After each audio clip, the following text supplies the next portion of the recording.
April 7th, 1945. Tokyo Bay, Empire of Japan. Dawn breaks over the Japanese home islands, spilling pale light across the mountains, forests, and patchwork of rice paddies. The air is crisp and still, disturbed only by the low hum of approaching engines. 91 North American P-51D Mustangs of the 15th and 21st Fighter Groups cut across the horizon, glinting silver in the early sun. Inside the cockpit of his Mustang, Major James B. Tapp grips the control stick, sensors sharpened to the slightest change in air pressure, the faintest sound of enemy aircraft, or the distant rumble of ocean waves.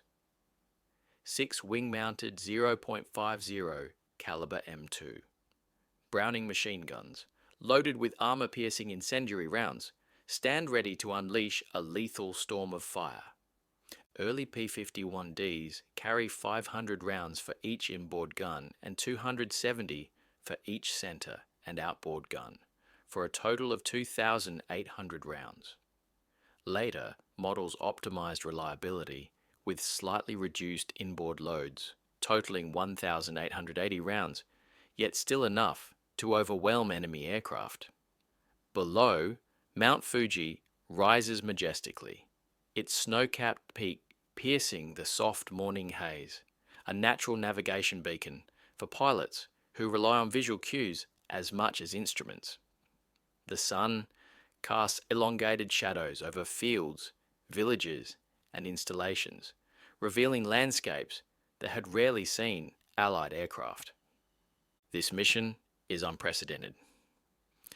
For the first time, single-engine fighters are escorting B-29 superfortresses deep into the Japanese homeland from a base 750 miles away, a distance previously considered impossible. 2 years prior, such an operation would have been dismissed as unfeasible by military planners. Yet here, the Mustangs fly, proving the unimaginable achievable. The psychological impact on Japanese defenders is profound. Their training, doctrines, and assumptions about air defense are about to be tested like never before. At 0700 hours, over 100 Japanese interceptors surge toward the American formation. Engines roar, contrails streak the sky, and Japanese pilots are confronted with a sight that defies logic.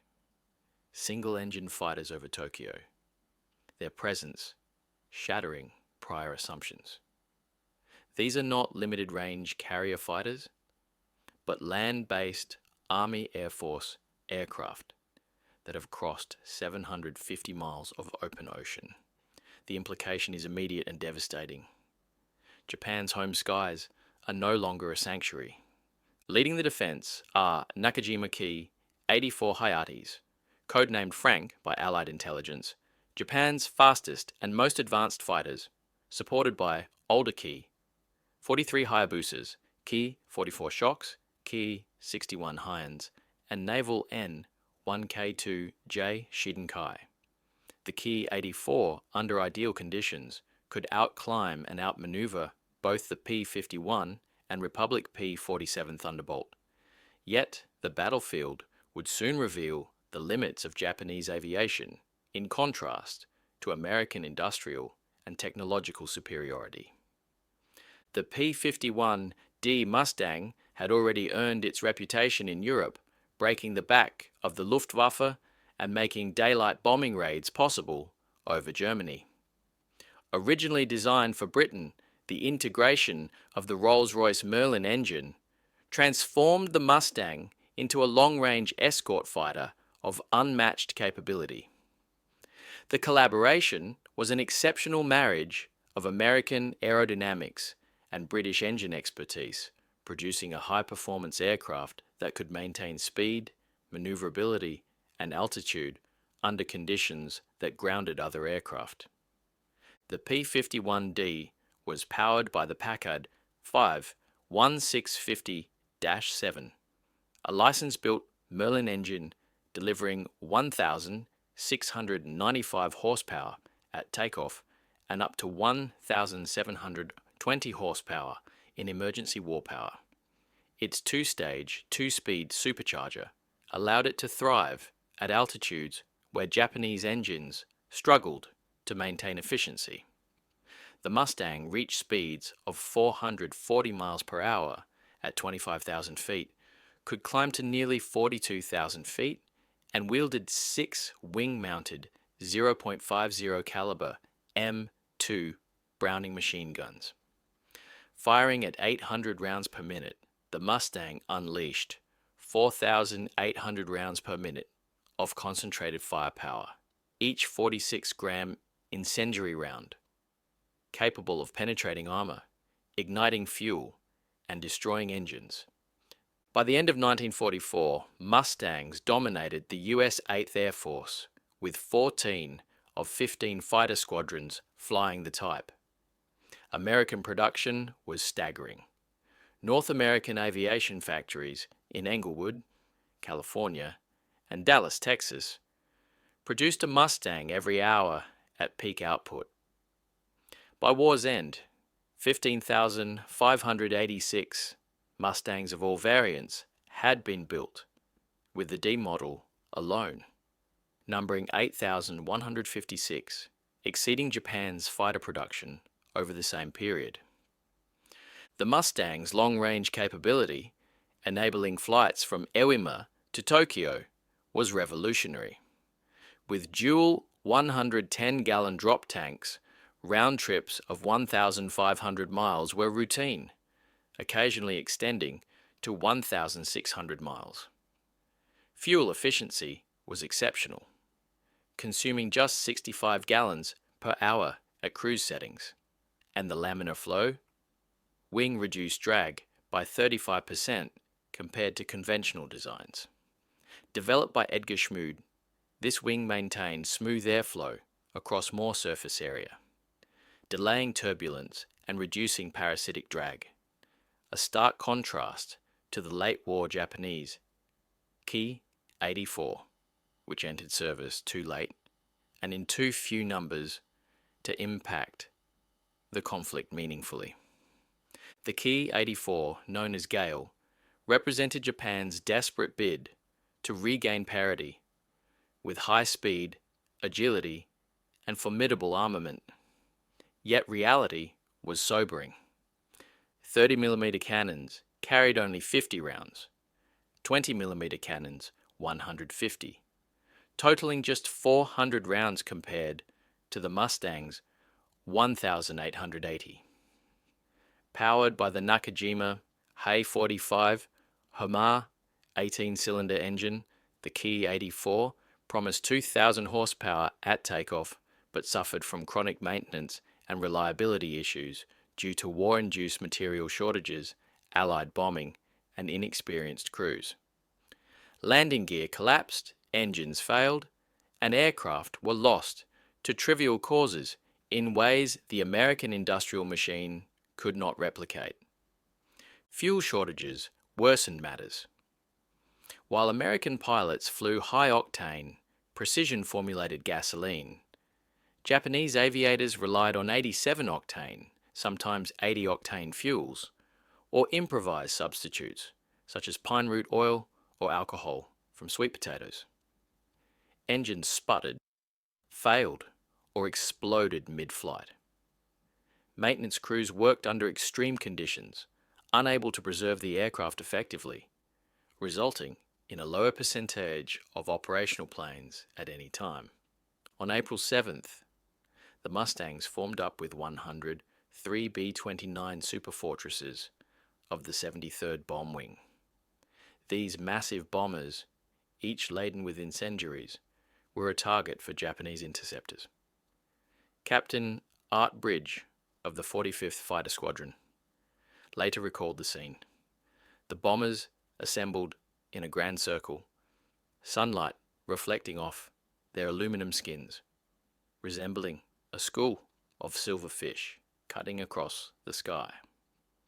The Mustang's arrival required precise navigation over 750 miles of open ocean, timed with near-perfect accuracy. Climbing from sea level to 25,000 feet, the pilots relied on automatic engine mixture adjustments and seamless supercharger transitions. Crossing Honshu's coastline, the Mustangs dropped auxiliary tanks and immediately encountered over 100 Japanese fighters. Flight Sergeant Totanamisu, in a Ki-84, described his disbelief. American fighters were approaching Tokyo from distances previously considered impossible. Commanders had assured pilots that no single-engine aircraft could reach Japan. Yet there they were, dozens of silver silhouettes tearing across the sky. Combat was swift and brutal. Japanese formations were poorly coordinated. Leaders attacked, while wingmen faltered. American pilots, with superior speed, firepower, and training, dove through the enemy, unleashed precise bursts, and climbed back to altitude before the Ki-84s could respond. By the end of the first engagement, 26 Japanese aircraft were destroyed, 1 probable, 5 damaged, with the loss of 2 P-51s. The kill ratio of 13-1 would only improve in the weeks to follow. At high altitude, the Mustang's superiority was even more pronounced. The Merlin engine's 2-stage supercharger maintained sea-level power, while Japanese engines struggled to breathe.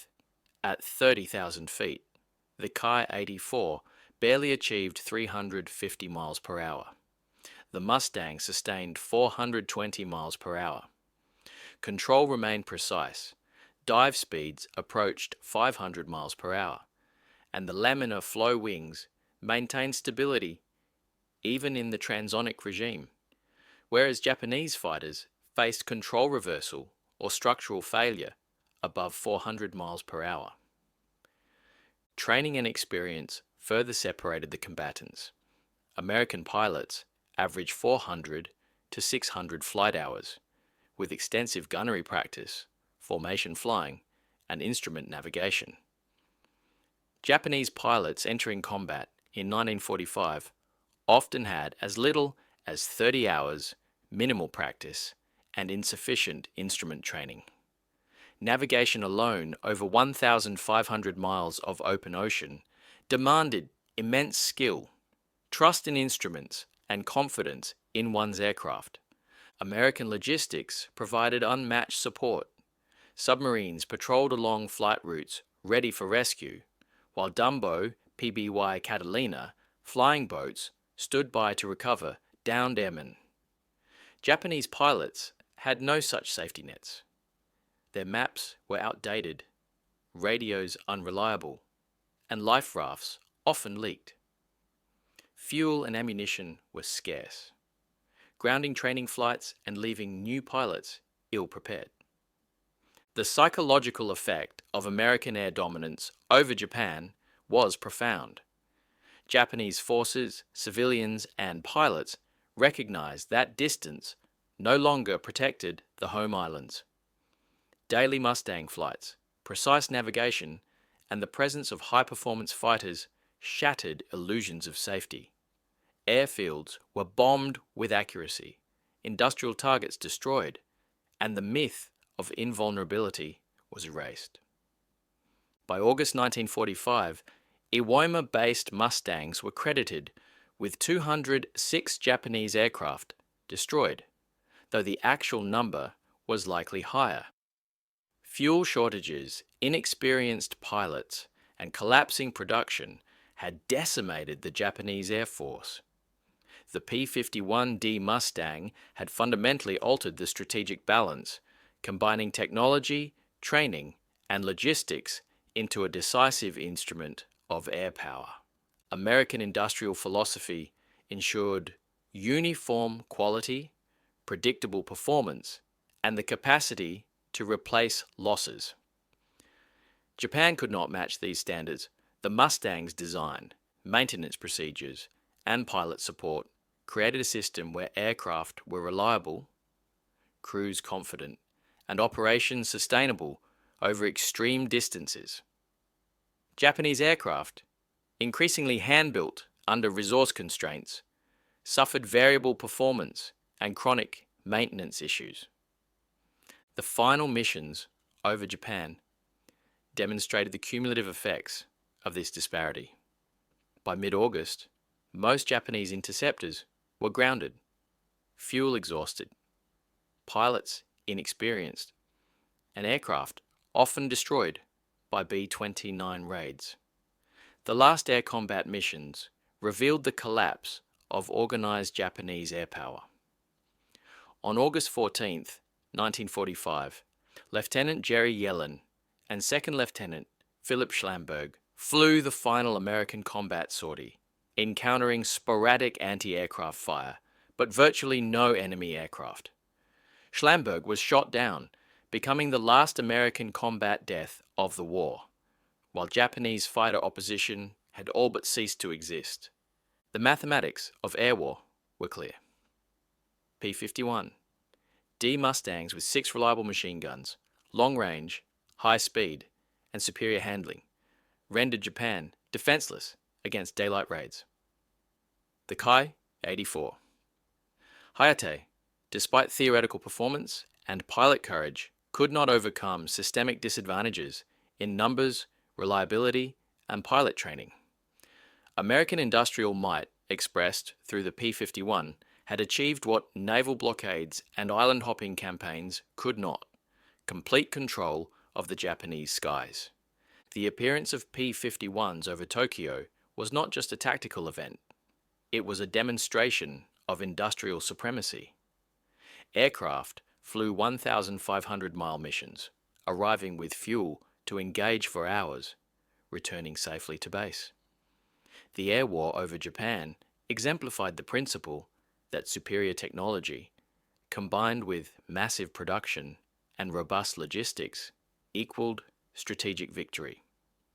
The Mustang's performance, coupled with well-trained pilots and meticulous planning, underscored the futility of Japan's desperate efforts to resist. The era of the samurai had ended. In its place stood the age of the production line, the supercharger, and the very long-range fighter. Mustangs in silver formations cutting across the sky above Tokyo symbolized this new reality. Their engines singing a mechanical requiem for an air force and a nation unable to match the scale, precision, and determination of American wartime industry. April 7, 1945, marked the first fully escorted B-29 raid over Tokyo, but it also marked the symbolic and practical culmination of technological and industrial warfare.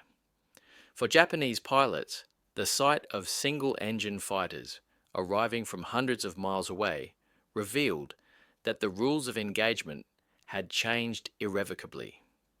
For American pilots, it was proof that engineering, training, and logistics could overcome any natural obstacle, distance, or preconception.